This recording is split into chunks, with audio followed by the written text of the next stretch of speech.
말씀 다 함께 읽겠습니다. 17절 시작. 너희는 기름과 피를 먹지 말라. 이는 너희의 모든 초소에서 너희 대대로 지킬 영원한 규례니라. 아멘. 오늘은 화목제는 성찬식입니다라는 주제로 함께 은혜를 나누려고 합니다. 지난번에 우리는 함께 소제에 대해서 함께 나눴습니다. 소제는 삶의 완성을 하나님께 올려드리는 것이라고 했습니다. 다른 제사는 우리가 하나님 앞에 합당한 모습으로 나아가는 예배의 방식인데, 소제라는 것은 다르게 우리의 삶의 완성됨을 하나님께 올려드리는 제사라고 했습니다. 다시 말해서 우리 하나님께서 우리의 삶을 기쁘시게 받으시는 모습들을 소제를 통해서 알게 된다고 하였습니다. 먼저는 우리의 삶에서 들어가지 말아야 할 재료가 무엇입니까? 바로 누룩과 꿀입니다. 누룩은 죄를 의미한다고 했습니다. 죄는 우리를 무한한 존재에서 유한한 존재로 만드는 아주 나쁜 요소입니다. 하지만 죄가 없는 상태가 우리가 영원히 살아갈 수 있는 삶의 상태라고 했습니다. 여러분이 아담과 같이 유한한 마음을 믿고 유한한 삶만 믿고 살아간다면 여러분의 삶에서 누룩과 같은 재료를 마음껏 넣어도 되는 것입니다. 하지만 하나님은 영이시고 우리도 그의 형상대로 영의 존재들입니다. 그런데 굳이 이 세상의 삶만을 재미있게 살면 다음 생을 포기할 필요까지는 없다는 것이죠. 그래서 우리는 하나님의 영원함을 추구하는 존재가 되어야 합니다. 그래서 누룩을 빼야 된다는 것이죠. 두 번째는 꿀입니다. 탐욕과 유혹이라는 재료이죠. 달콤한 것을 통해서 우리의 진정한 삶의 참된 맛을 모르고 살아갈 수 있다는 것을 배웠습니다. 우리의 삶이 얼마나 값진 것인지 잃어버리게 하는 재료라고 했습니다. 그래서 하나님께 올려드리는 우리의 삶의 완성은 반드시 꿀을 넣지 말라고 하십니다. 왜냐하면 그 꿀 때문에 우리의 진짜 모습을 감추는 아주 나쁜 재료라고 했습니다. 여러분에게 있는 명품이 여러분을 빛나게 하십니까? 여러분이 삶을 빛나게 하십니까? 자동차가 여러분의 삶의 질을 표현해 주십니까? 아니면 여러분의 삶을 명품으로 만들고 계십니까? 여러분이 청바지에 흰 티만 입어도 사랑스러워야 합니다. 아니, 아무것도 안 입어도 그 자체로 아름다움의 탄성이 나타나야 합니다. 우리는 원래 그렇게 창조되었습니다. 아담과 하와는 아무것도 입지 않아도 그 자체로 우리 하나님께서 탄성을 일으키시는 놀라운 존재였습니다. 하지만 그들에게 누룩과 꿀이 첨가되어 그들의 진정한 모습들이 점점 가려지게 되었습니다. 가죽옷과 나뭇잎으로 가려야 했습니다. 여러분의 진짜 삶은 하나님의 탄성이 자아내는 그런 삶입니다. 할렐루야. 그것을 아는 자들만이 자신의 자리에서 하나님의 영광이 되는 것입니다. 모두가 자신의 직업을 천직으로 알고 최선을 다한다면 이런 사회 구조가 되지 않을 것입니다. 어느 누구나 공무원만 바라보는 그런 삶, 어느 누구나 값만 좋다고 생각하는 그런 삶, 그런 삶이 아니라 모두가 행복해하며 모든 직업이 자신에게 주신 하나님의 직업이라고 생각하는 그런 아주 재미있고 행복한 삶이 된다는 것입니다. 그래서 우리는 하나님께서 좋아하시는 재료인 기름과 유향을 항상 거기에 넣어야 합니다. 기름은 성령의 기름 부심을 의미한다고 했습니다. 또한 유향은 기도의 삶을 의미한다고 했습니다. 이것이 빠지는 삶은 하나님께서 맛 없다고 말씀하십니다. 여러분의 삶에서 성령의 충만함과 기도의 향례를 올리는 삶은 하나님께서 온전히 받으시는 삶이라고 했습니다. 왜 그렇습니까? 우리가 하나님께만 집중할 수 있기 때문입니다. 세상의 어떤 것도 하나님보다 높지 않은 상태가 됩니다. 그래서 우리의 진정한 삶의 모습들이 회복되는 것이죠. 그래서 그 언약으로 모든 소제는 소금을 뿌립니다. 왜 그렇습니까? 소금이 짜서 그렇습니까? 아닙니다. 소금은 영원함을 의미한다 했습니다. 하나님께서 그곳에 영원함을 약속해 주셨습니다. 누룩과 꿀로 유한한 삶에서 그쳤다면 성령과 기도로 하나님께 집중한 사람들은 아담이 포기했던 그 무한한 소금의 언약을 다시 받는다는 것입니다. 우리는 반드시 우리의 삶에서 기름과 유향과 소금을 뿌려야 합니다. 그것이 우리의 원래 모습을 회복하는 단계입니다. 이런 무한함을 감사하며 나가는 여러분과 저가 됐으면 좋겠습니다. 오늘은 레위기 3장을 통해서 화목제에 대해서 함께 나누겠습니다. 우선 1절입니다. 1절 상반절이죠. 사람이 만일 화목제의 제물을 예물로 드리되, 굉장히 어렵게 되어 있습니다. 화목제, 제물, 예물. 이렇게 세 가지가 막 중복돼서 어렵게 표현되어 있습니다. 이것을 조금씩 자세히 본다면 화목제, 샬렘, 평화롭다, 친교하다, 하나 된다 라는 뜻입니다. 제물, 제바흐, 제물이라는 뜻이죠. 예물, 지난주에 말했듯이 코르반, 고르반, 하나님께 가까이 가다 라는 뜻입니다. 예물이란 단어에 하나님과 가까이짐이 표현되어 있는데 여기서 샬렘, 샬롬이란 뜻을 추가함으로써 하나님과 평화되고 하나 된다는, 굉장히 가까워지고 싶어하는 그런 간절함이 우러나는 구절입니다. 그래서 여러분은 오늘 3장 1절 말씀에 이 하나님께서 우리와 얼마나 가까워지고 싶어하는지를 좀 느끼셔야 합니다. 와, 하나님께서 이것을 통해서 우리와 정말 가까워지고 싶어하는구나라고 깨달아야 한다는 것이죠. 재물을 챙겨서 우리에게 가까워지는 하나님의 모습들을 우리가 묵상해야 된다는 것입니다. 번제 때와는 전혀 다른 상태 아니겠습니까? 번제 때에는 우리가 그 재물을 보고 어떠한 상상을 했습니까? 내 제약으로 내가 죽을 상태였지만 그 재물로 인해서 내 제약이 전가됨을 무시무시하게 보게 되었습니다. 그래서 거의 죽음과 생을 왔다 갔다 하는 경험을 번제를 통해서 겪게 되었습니다. 그렇죠? 그런데 화목제를 통해서는 어떤 것을 경험합니까? 모든 것이 하나님과 화평케 되는 상태를 말합니다. 마치 가족을 만나러 가는 느낌입니다. 너무 친숙한 아내를 찾아가는 그런 느낌입니다. 완전히 샬롬의 상태로 우리와 함께 지내고 싶은 마음을 하나님께서 우리에게 표현하는 것입니다. 나의 가족을 찾아갑니다. 아이에게는 장난감을 사가서, 부모님에게는 좋은 보약을 사서, 아내에게는 좋은 반지를 사서 찾아갑니다. 그래서 이 편안함을, 그 선물, 제물을 통해서 함께 누리며 즐거워하는 것이 바로 샬렘 제바흐 코르반, 화목제의 제물인 예물입니다. 평화로운 상태의 선물을 들고 하나님이 우리와 정말 친밀해지는 그런 순간을 말하는 것입니다. 그래서 화목제는 너무 즐거운 축제의 날입니다. 하나님께서 우리에게 정말 축복 중에 축복을 주시는 그런 것이 바로 화목제입니다. 특별히 이 제사의 방식은 번제의 방법과 같습니다. 2절 말씀이죠. 그 예물의 머리에 안수하고 회막문에서 잡을 것이요 아론의 자손의 제사장들은 그 피를 제단 사방에 뿌릴 것이다. 그 머리에 안수하는 형식과 회막문에서 잡는 것은 번제와 같은 형식입니다. 그러나 한 가지 빠진 것이 있습니다. 생축을 드려라 라는 말이 없습니다. 예전에 번제에서 말씀드렸던 것처럼 생축, 가축은 집에서 키운 가축입니다. 하지만 화목제에서는 그런 구절이 없습니다. 집에서 억지로 끌고 와서 준비하지 않아도 됩니다. 그저 성막 근처에서 합당한 돈을 주고 흠없는 제물을 사서 드리면 됩니다. 번제와 같은 형식으로 그 제물을 잡습니다. 그것은 그 번제의 형식을 보며 죄악의 속죄함이 우리에게 이렇게 화평함을 주었다는 것을 상기시키는 것입니다. 우리가 하나님 앞에서 있는 모든 죄악들이 하나님의 속죄함으로 인해서 이런 화평함을 누리는 것이라는 것을 절대 잊지 않아야 한다라는 것을 우리에게 보여주는 것입니다. 우리 안에 죄악이 있어서는 절대 안 됩니다. 하나님과 죄는 절대 섞일 수가 없습니다. 우리가 죄인일 때 하나님과 우리는 섞일 수 없다는 것이죠. 화평할 수 없습니다. 샬롬할 수 없습니다. 그래서 우리에게 화목제를 통해서 내가 너와 화목해 됨은 반드시 너에게 있는 모든 죄악을 제물에 전가시킴으로 가능하다라고 보여주신 것입니다. 실제로 레위기 6장부터 7장에서는 제사의 제도를 한번 다시 상기해 줍니다. 그런데 그 순서가 우리에게 주는 교훈이 있습니다.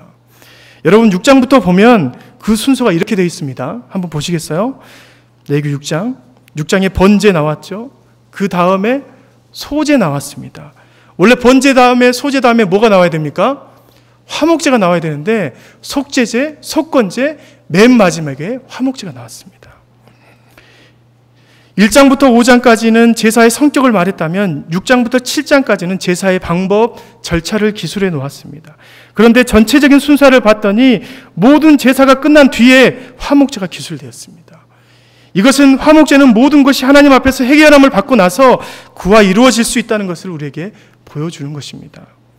번제와 소제 그리고 그 안에 있는 속제와 속건의 모든 예배함으로 하나님을 경험한 자들에게 하나님께서 화평함을 주신다는 것이죠. 다시 말해서 주님이 주신 은혜의 제사가 없이는 이런 화평함은 우리에게 없다는 것입니다. 여러분, 우리에게서 하나님을 찾아가는 그런 공로가 있겠습니까? 내가 거룩하니 너희도 거룩하게 될 것이다. 여러분이 열심히 거룩에 대해서 연구하고 그것을 구한다고 거룩해지는 것이 아닙니다. 그 거룩이 누구에게서 나옵니까? 하나님에게서 나옵니다.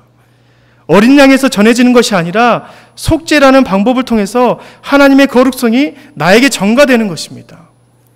이 모든 것이 하나님으로부터 온 것이 중요하다는 것이죠.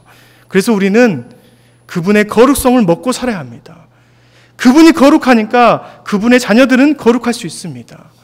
그분이 생명이니까 우리가 영원한 생명의 가능성이 있는 것입니다. 우리가 그분의 자녀인 것은 그분이 우리를 자녀 삼아 주셨기 때문입니다. 그렇지 않고서는 절대 그분의 기업을 이어받는 자녀가 될 수 없습니다. 요한복음 3장 12절 말씀이죠. 영접하는 자, 곧 그 이름을 믿는 자들에게는 하나님의 자녀가 되는 권세를 주셨습니다.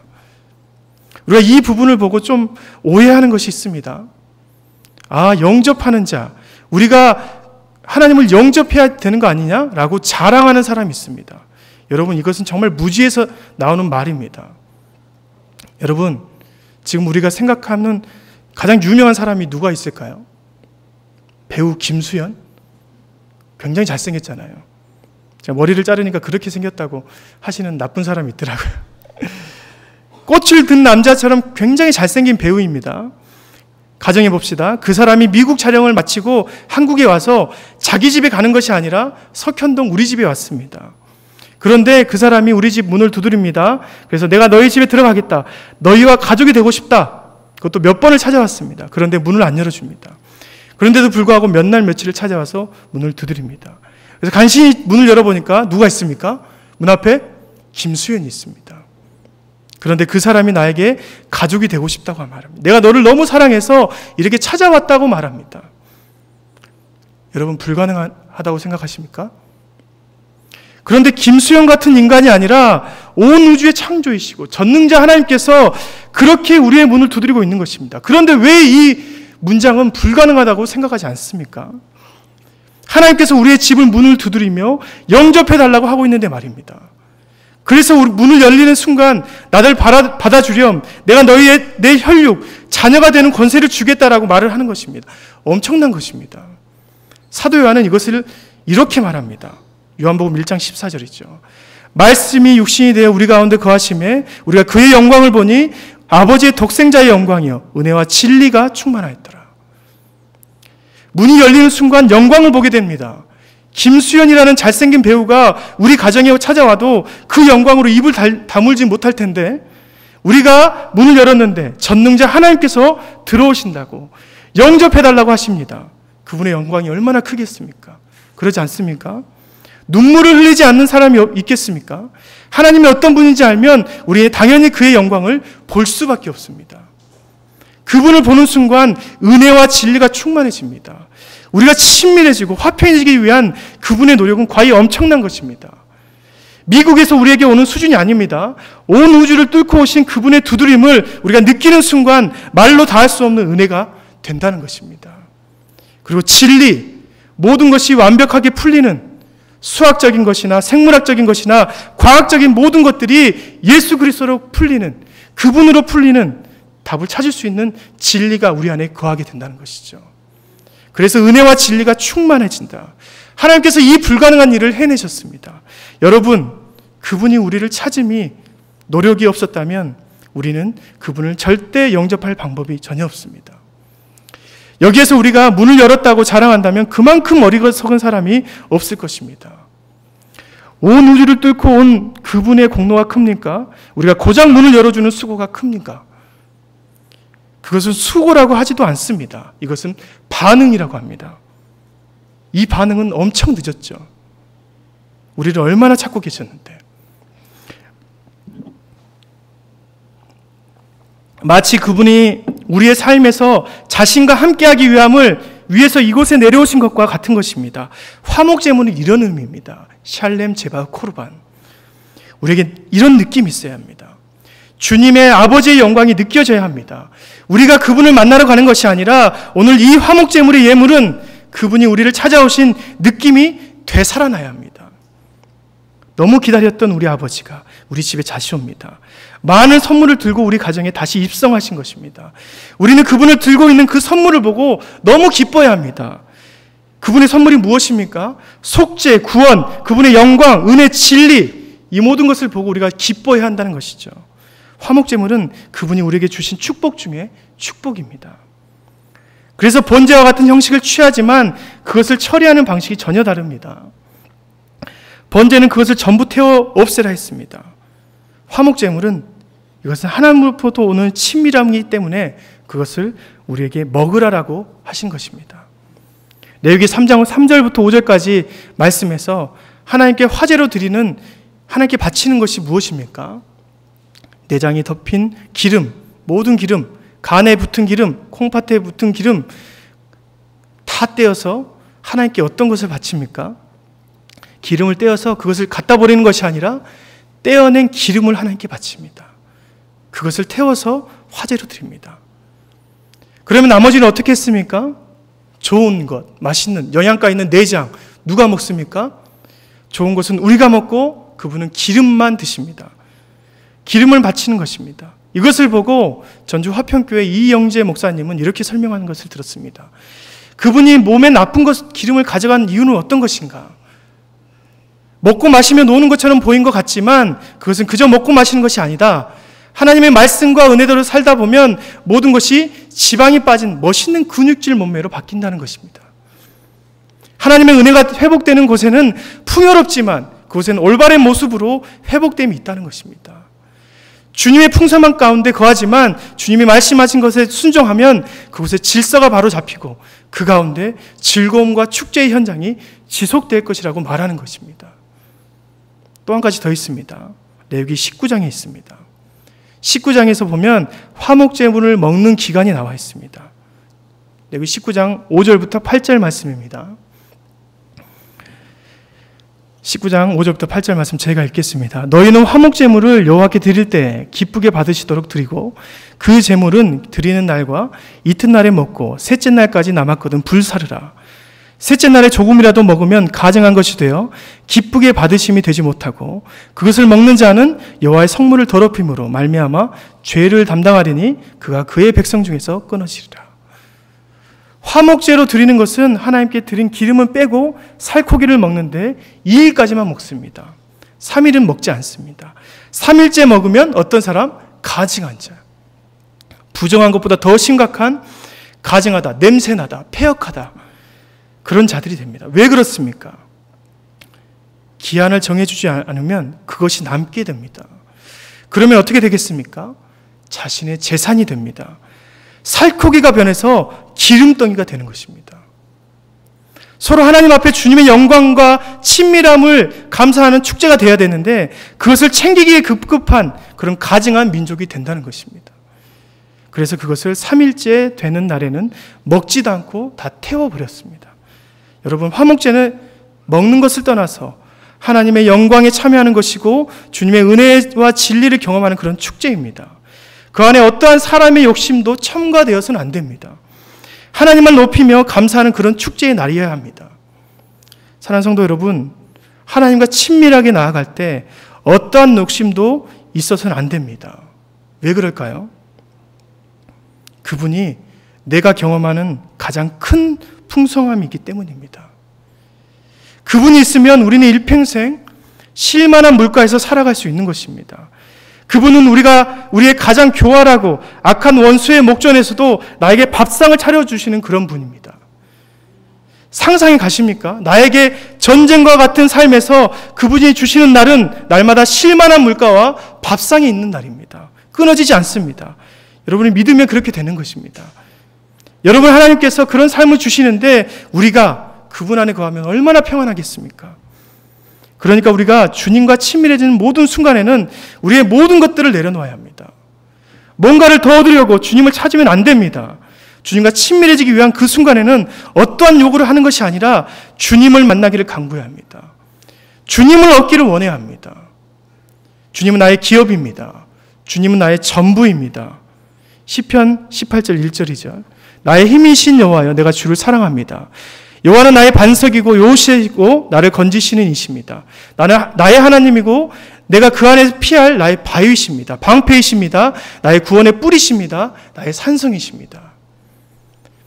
내가 구할 모든 것이 그분이라는 것을 고백하는 이 다윗이 바로 참된 화목제물 샬렘 제바의 고르반을 느꼈던 것입니다.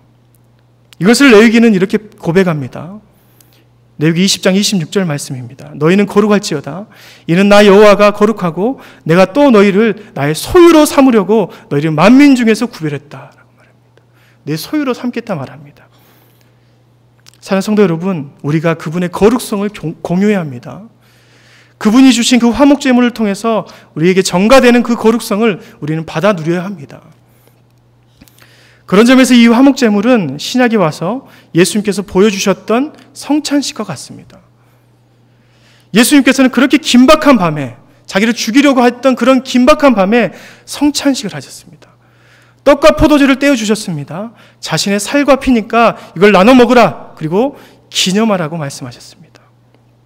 여러분, 이 가운데 레위기의 화목제를 반드시 깨달아야 합니다. 여러분, 떡은, 살은 그분의 거룩성을 입는 거라고 했습니다. 살을 먹는 순간 우리는 거룩한 백성이 됩니다. 이 화목제를 하는 사람들은 유일하게 이방 민족이 아니라 할례 받은 민족이 있습니다. 할례라는 것은 언약 백성을 말하는 것이죠. 그분의 백성이 되는 증표를 말합니다. 그런 민족만이 화목제물을 먹었습니다. 거룩한 백성이 되는 것입니다. 그런데 여러분, 레위기에서는 피를 먹지 말라고 단단히 말하고 있습니다. 오늘 17절에도 말했죠. 기름과 피는 먹지 말라. 왜 그렇습니까? 피는 생명이기 때문입니다. 피를 먹는 자는 이 백성에게서 끊어진다라고까지 경고합니다. 그래서 피는 어디에 뿌렸냐면 제단에 뿌렸습니다. 그 속죄의 피는 반드시 제단에 뿌려집니다. 땅에 뿌려진다는 의미죠. 이것은 터가 정결해지고 깨끗해진다는 의미입니다. 여러분, 창세기 4장에 가인이 아벨을 죽이고 그 피가 흘러갔는데 그 땅이 아벨의 핏소리를 하나님께 올렸다라고 말합니다. 쉬운 성경에서 보니까 땅이 호소하고 하나님께 땅이 오열했다고 표현되어 있습니다. 피를 흘리는 곳에는 땅이 오염되어 가고 있는 것을 표현한 것이죠. 그리고 레위기 17장에서는 피를 먹지 말라는 규정이 있는데 거기에는 짐승을 사냥할 할 때 반드시 피를 내면 흙으로 잘 덮으라라고 말하고 있습니다. 또 한 가지 뭐가 있습니까? 다윗이 전쟁에서 피를 많이 흘렸던 자입니다. 그래서 다윗이 짓지 못했던 것이 뭡니까? 하나님의 터인 성전, 거룩한 성전을 짓지 못했습니다. 여러분, 피는 땅과 연관이 많이 되어 있습니다. 그런데 예수님께서 우리에게 무엇을 하라고 하십니까? 반드시 피를 마시라고 합니다. 왜 우리는 예수님의 피를 마셔야 합니까? 피는 백성이 먹으면 안 되는 것인데 그 피를 먹으면 백성이서 끊어지는데, 왜냐하면 우리가 주님의 성전이기 때문입니다. 고린도전서 3장 16절입니다. 너희는 너희가 하나님의 성전인 것과 하나님의 성령이 너희 안에 계시는 것을 알지 못하느냐. 우리를 주님께서 거룩한 백성이 되게 하신 동시에 우리를 주님의 성령이 거하는 성전으로 인정해 주셨습니다. 성전이 무엇입니까? 하나님의 말씀이 나오는 거룩한 곳입니다. 그것이 성전입니다. 다윗이 많은 급으로 도배하고 싶은 그런 성전이 바로 하나님의 말씀이 나오는 성전입니다. 그런데 바울을 통해서 우리의 몸이 성전이라고 고백하고 있습니다. 우리의 몸이 그냥 몸이 아니라 주님의 성령이 거하는, 주님의 영이 거하는 성전이라고 말하고 있습니다. 그렇다면 이제는 주님이 주신 거룩의 보혈을 우리의 제단, 우리의 몸에 뿌려야 한다는 것이죠. 주님의 보혈의 뿌림은 우리를 성전으로 만들어주시는 터전의 축복입니다. 주님의 휘장이 찢어지고 거룩한 백성이 되어라고 했지만 또 한 가지, 제사장 나라, 제사장의 터전이 되라고 말씀했습니다. 너희는 택하신 족속이요, 왕같은 제사장이요, 거룩한 나라라고 말씀하셨습니다. 그래서 우리는 이제 그분이 우리의 화목제물이 되심으로 그분의 피를 마셔야 합니다. 합당한 것이죠. 그래야 우리의 터가 축복을 받습니다. 제사장 나라의 완성은 그분의 보혈에 있습니다. 그분의 단번에 드리신 희생제물로 우리가 주님의 샬렘 제바 코르반이 된 동시에 그분의 피가 우리의 삶의 터를 거룩한 성소로 만들어 준 것입니다. 여러분이 계신 곳이 저주받았다고 생각하십니까? 주님의 성찬에 참여하시길 바랍니다. 날마다 주님의 살과 피를 먹는 백성이 되십시오. 여러분의 마음에 주님의 화목제물이 되심을 선포하십시오. 그분의 더없는 화평을 누리시게 될 것입니다. 우리가 이것을 깨달아야 합니다. 우리 집은 원래 이런 집안이야. 우리 집안에서는 아무리 예수 믿어도 좋아지지 않아. 우리 집은 불교 집안이야. 이런 소리는 이제 그만하십시오. 이 땅에 깨끗한 곳이 어디 있습니까? 이 땅에서 희망을 찾아볼 곳이 어디 있습니까? 온갖 미신과 우상으로 가득 차 있습니다. 모든 사회와 문화와 음란과 저주로 가득 찬 땅이 이 땅입니다. 여러분의 마음을 지키시길 바랍니다. 여러분이 성전입니다. 주님의 성령이 계신 곳에 참된 자유가 있습니다. 여러분이 있는 곳에 성찬을 참여하십시오. 날마다 성찬식을 하라는 것이 아닙니다. 여러분의 마음의 중심에서 예수님의 그 화목 되심을 날마다 선포하시면서 그 땅을 축복하시고 여러분을 축복하시고 여러분이 있는 터전을 축복하십시오. 그럼 그 땅이 회복되고 그 땅이 에덴으로 변할 것입니다. 그것이 오늘 하나님께서 우리에게 주신 화목제물의 방법을 주신 참된 목적입니다. 며칠 전에 교육자들이 어떤 분을 만났는데 그분은 예수님을 알지 못한 사람이었습니다. 그런데 우리에게 차를 내주시면서 이런 말씀하셨습니다. 이쪽에 앉으시라고. 이곳을 기준해서 30cm가 명당이라고 합니다. 이곳에서 차를 마셔야 좋은 길을 받을 수 있다고 했습니다. 그런데 그때 담임 목사님께서 그곳에서 진리를 선포하셨습니다. 풍수적으로는 그것도 맞지만 우리 예수 믿는 사람들은 모든 곳을 명당으로 만드는 사람입니다. 라고 했습니다. 마음속으로 환호성을 질렀습니다. 얼마나 큰 진리인지 모릅니다. 실은 저는 그 명당 소리를 듣고 자세를 고쳐 앉았습니다. 이쪽으로 해야겠군요. 그런데 여러분, 이 진리를 듣는 순간 얼마나 회개했는지 모릅니다. 사랑하는 성도 여러분, 여러분이 거하는 곳이 명당입니다. 여러분에게 있는 그곳이 바로 성전입니다. 다윗이 그렇게 만들고 싶었던 성전입니다. 다윗이 이 말씀을 듣게 된다면 우리를 얼마나 질투할지 모르겠습니다. 하지만 예수님으로 인해서 우리는 이제 그런 삶을 살아가고 있는 것이죠. 모든 곳에 저주가 풀리고 그것이 하나님이 거하시는 참된 명당이 됐습니다. 주님의 보혈을 의지하십시오. 그리고 그것을 제사장 나라 만드시는 여러분이 되시길 간절히 소망합니다. 마지막으로 우리가 보아야 할 것이 있습니다. 번제, 소제, 화목제를 다 살펴봤으니 전체적으로 바라봐야 할 것이 하나 있습니다. 혹시 눈치가 빠른 사람들은 벌써 알아챘을 것입니다. 번제, 소제, 화목제를 통해서 우리는 삼위의 하나님을 볼 수 있습니다. 번제는 성부 하나님, 소제는 성령 하나님, 화목제를 통해서 성자 하나님을 볼 수 있습니다. 번제를 통해서 하나님께서 얼마나 거룩한지, 그분은 끝없는 영광스러운 분이고 그에 비해서 우리는 죄악으로 가득하여서 얼마나 심각한 삶을 살아가고 있는지 알고 있습니다. 그럼에도 불구하고 우리를 사랑하셔서 제물을 준비하신 그분의 극진한 사랑을 배웠습니다. 여기에 성부 하나님이 계십니다. 소제를 통해서 우리는 성령님을 느낍니다. 그분의 영이 충만하지 않으면 우리의 삶이 완성되지 않음을 배웠습니다. 마지막으로 화목제를 통해서 우리에게 살과 피로 내려오신 성자 예수님을 묵상하게 됩니다. 레위기는 시내산 밑에서 이것을 받는 이스라엘 백성들에게 성부, 성령, 성자 하나님을 알려주었습니다. 그들은 실제로 이것을 알지 못했지만, 성부, 성자, 성령이라는 단어를 알지 못했지만 그분의 속성을 제사법을 통해서 정확히 배웠습니다. 그분의 영광과 그분의 충만함과 그분의 찢기시고 친밀해지시는 그 속성을 알게 됐다는 것이죠. 우리가 삼위의 하나님을 예배하는 것을 번제, 소제, 화목제를 통해서 배우게 되는 것입니다.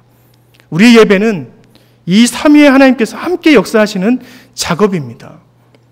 우리가 예배 드릴 때 성부, 성자, 성령님께서 역사하지 않으면 하나님을 온전히 인식할 수 없습니다.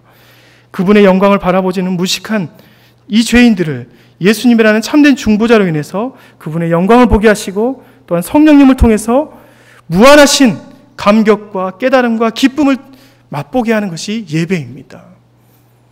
하나님께서 예굽에서 400년 만에 나오게 하는 마치 이방인과 같은 이스라엘 백성들에게 삼위의 하나님을 알려주신 것입니다. 우리는 이 모든 진리를 레위기에서 배울 수 있습니다. 그 사람들이 성부, 성자, 성령 하나님을 알지는 못했지만 그분의 속성을 깨닫게 된 것처럼 우리도 참된 예배자가 되기 위해서는 삼위의 하나님을 모두 묵상하며 경배해야 합니다. 요한복음 4장 23절 24절이죠. 아버지께 참되게 예배하는 자들은 영과 진리를 예배할 때가 오나니 곧 이때라. 아버지께서는 자기에게 이렇게 예배하는 자들을 찾으시느니라. 하나님은 영이시니 예배하는 자가 영과 진리로 예배할지니라. 하나님을 예배하기 위해서는 반드시 성령과 진리이신 예수님이 필요합니다. 하나님을 예배하기 위해서는 영으로 소재를 통한 성령의 기름 부으심이 있어야 합니다.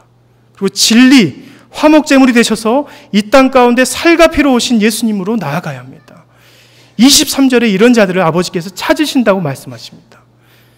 이것을 우리가 레위기 통해서 다시 한번 상기할 수 있어야 합니다. 여러분에게 이런 한없는 은혜가 넘치시기를 간절히 소망합니다. 이것이 우리에게 주신 하나님의 법률의 가장 기초적인 것입니다. 레위기에 주는 많은 교훈이 있지만 이 말씀을 듣고 우리는 참된 예배자의 모습으로 변해가야 합니다. 그럴 때 우리가 거룩한 백성, 제사장 나라가 될 수 있는 것입니다. 오늘도 이런 삶과 예배를 갈망하는 저와 여러분이 되시길 간절히 소망합니다. 기도하겠습니다. 하나님 아버지 감사합니다. 번제와 소제와 화목제를 통하여서 하나님을 바라보게 됩니다. 이 무지한 우리에게 성삼위 하나님께서 찾아와 주셔서 우리를 구원하시고 정말 참된 예배의 모습들을 보여주심을 감사합니다. 아버지, 주님께서 주신 영광과 성령의 기름 부으심과 주님의 살과 피를 먹는 참된 예배자가 될 수 있도록 인도하여 주옵소서. 그래서 아버지, 삶에서 얼마나 하나님께서 우리를 기뻐하신지 다시 한번 예배를 통해서 체험하는 우리가 될 수 있도록 인도하여 주옵소서. 감사드리며 예수님의 이름으로 기도드립니다. 아멘.